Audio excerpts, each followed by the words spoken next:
All right. Meanwhile, it's been 4 weeks since the murders of 4 college students in Moscow, Idaho. The latest development is reports of a white sedan seen near the crime scene on the night of the murders. Despite receiving thousands of tips related to the case, police have yet to identify a suspect or find a murder weapon.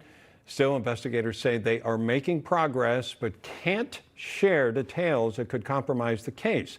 Police are also advising the public to travel in groups and to remain vigilant. Joining us now, please welcome former NYPD Commissioner Bernie Kerik. Bernie, after this longer period of time, are you surprised they haven't made some sort of progress? I am, Bob, but I will tell you the fact that they're now, they're saying they are looking at something and they don't want to give any more details. That's usually a sign that they're moving in one direction and they don't want the suspect to have any idea exactly what they're looking for or looking at. I hope that's the case. It is kind of baffling that you have this kind of a homicide in a house like that, and there's nothing specific, to a suspect that they found thus far. It's not the norm, which leads me to believe that it was somebody that knew that house, knew how to get in, knew at least one of those people, but time will tell. All right, let's shift gears a little bit. Police departments across the country, they're struggling, Bernie. They're struggling to hire and to retain officers, especially in New York. I don't need to tell you that. 6 former NYPD officers looking for higher pay and better morale. Well, they were just hired by the Danbury, Connecticut police force. One Brooklyn officer telling the New York Post it's sad and embarrassing to see them leave in smaller forces. Since January, over 3,000 New York officers have quit or retired from the NYPD, the highest overall number since 2002. What do you think's going on?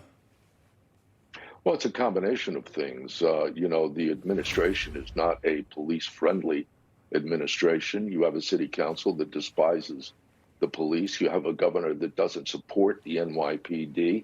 You have a district attorney that supports the thugs more than the members of the NYPD. So that combination of things, not to mention the low pay, low salary for the members of the NYPD compared to other departments nationally, you've had a crazy reduction in rank, either through attrition, retirements, and just outright resignations. Yeah. I've never seen the members of the NYPD, or any department for that matter, within 2 years after you're hired, you jump ship to go somewhere else.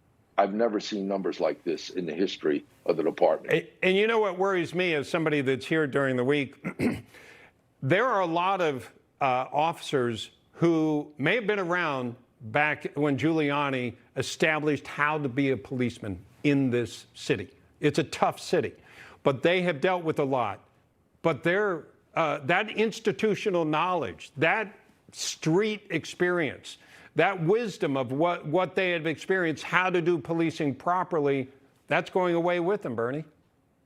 Well, it's gone for the most part, Bob. Keep in mind, I went on a job in '86.